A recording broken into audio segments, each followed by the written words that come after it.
This is Daughter of Christ. Today, I'll be telling you the story of a certain Muslim missionary and his struggles to prove the preservation of his Quran. Back when Yasir Qadhi's holds in the narrative revelations were at their peak, he rose up to defend the honor of the now debunked perfect Quran preservation narrative.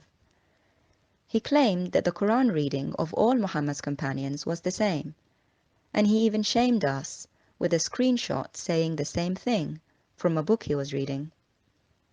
When we asked for a reference for this statement, he was so confident in the book he was reading that he provided the reference from the footnote of the page.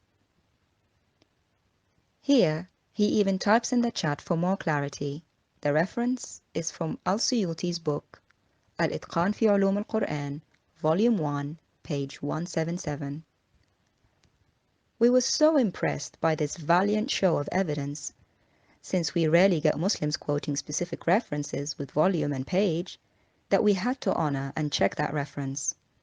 He also kept pushing us with messages flaunting the big name of Suyuti that is lending proof to his statement. And here is what we found. Al-Suyuti, Al-Itqan fi Ulum al-Quran, Volume 1, page 177. It was actually a chapter talking about how the companions disagreed over the last verse of the Quran. During the time of Abu Bakr, some claimed it was Surah 2 verse 281, while Ubay said it was Surah 9 verse 128 and 129. So the reference given by Abbas to show how the companions agreed showed their actual disagreement on the Quran. We could not believe this irony, and we presented this evidence to Abbas in a stream called Abbas's Swiss Cheese Party, showing him that the reference he gave proved the opposite of his statement. Then came the excuse that the Suyuti's book may have been a different edition. Okay. Yeah.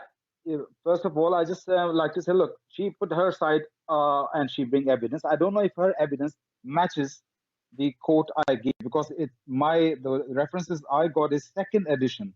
So I don't know if she's reading the second edition or the first edition. I don't know. I'll double check, and if I'm wrong on that, I will say, okay, I'm wrong on that. So I don't think she completely proved me wrong yet. Why would Suyuti talk about something in one edition for it to be removed in another edition?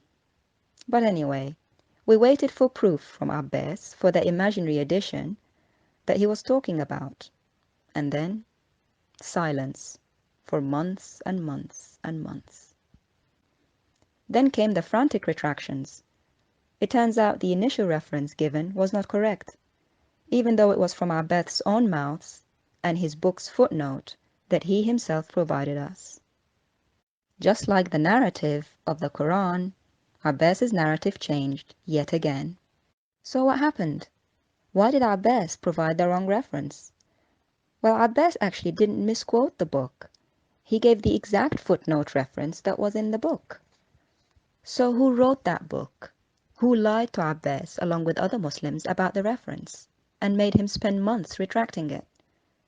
The book is called Mizan and is written by this man, Javed Ahmad Ghamidi, a contemporary scholar from Pakistan. We found out why he provides false references. He's well known among his own peers to be unscrupulous, and even received death threats for unacceptable interpretations of Islam, and has even been chased away from Pakistan into exile for this. So no wonder he provides faulty references. So why then do Muslim missionaries who have discovered his lies and have suffered because of them still call him the best scholar of Islam? No wonder they keep making false statements and keep retracting them. Now the new narrative is that it's another reference and yet another bold statement. According to Abbas, a person called Al-Sulami learned the Quran from Uthman and Ibn Mas'ud, who then gave it to Asim, who then gave it to Hafs, where we get the Hafs Quran today. This oversimplistic gold chain of transmission, this isnad, has the stamp of approval from Prophet Abbas himself, at least for now, pending further retractions, and again will graciously give him the benefit of the doubt and pretend that this isnad is correct, even though Ibn Mas'ud's Mus'haf had missing surahs which appear in Quran Hafs today. But what if this simple isnad is the solution to the Quran's doubtful narrative? A key person in this chain is al-Sulami. His full name? Abu Abdurrahman al-Sulami. According to Abbas, he recited the same Quran as the Hafs Quran Muslims recite today. So who shall we go to find out more, to find evidence for this? Let's go to al-Suyuti, since he's the one of the very few who have the stamp approval of Prophet Abbas himself.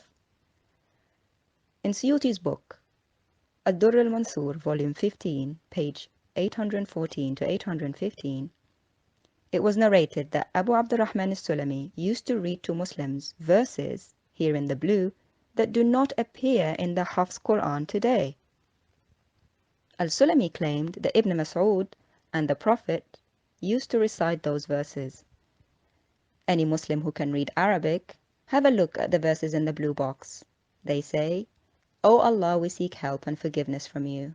We praise you. We don't disbelieve in you. We believe in you. We disown and leave whoever denies you. We worship you. We pray and prostrate to you, and seek you earnestly. We hope for your mercy and fear your torture. Your torture will befall the disbelievers."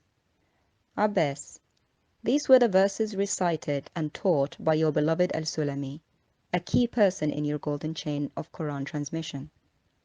Do you find any of those verses in your Hafs Quran today? For the non-Muslims who don't have the time or patience to read the Quran, I can tell you, the answer is no. Those verses do not appear in the modern Hafs Quran today. So how can we trust this chain you speak of, with this information from the very scholar you approved? Here is the latest episode in Abbas's story, his challenge to debate about the Mushafs of Ibn Mas'ud and Ubay. Even though in the first episode of his narrative, he claimed they were all reading the same Quran. But now he's saying they each had their own Mushaf and wants to debate us about it. Oh, how the narrative keeps changing. So what's the conclusion to the story? The standard narrative has holes in it. That's what I'm going to say. Thank you. Couldn't have said it better myself. Let's hope all Muslims get the memo.